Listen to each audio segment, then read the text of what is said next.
Senzacionalno! Stižemo s jednim uzbudljivim vijestima koje su uzburkale sportske programe i zapalile hrvatski nogometni svijet.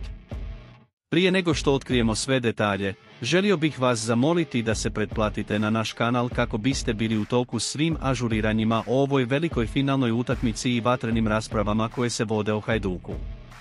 Vjerujte mi, nećete htjeti propustiti ni sekunde ove priče. Zato se odmah pretplatite i uključite obavijesti. Idemo odmah na stvar.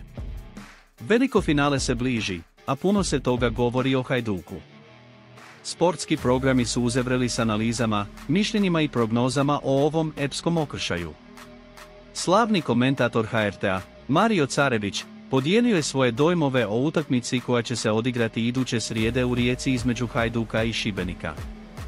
Prema Careviću, Hajduk je u izvrsnoj formi i momčad je olakšana. Igrači Livaja i Melnjak su zasluženo odmorili se kako bi bili spremni za ovu veliku finalnu utakmicu kupa protiv Šibenika. Također, Mlakar, kapetan momčadi, je pohvaljen i nagrađen za sve žrtve koje čini za tim, posebno u obrambenoj fazi igre. Hajduk je u svojoj najboljoj formi, dok Šibenik ima poteškoća na terenu. Činjenica da je Šibenik ispao iz lige čini misiju još izazovnijom za njih.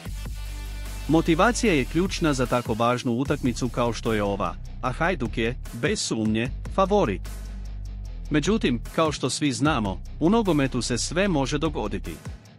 Što vi mislite o analizama našeg komentatora? Imate li drugačije mišljenje?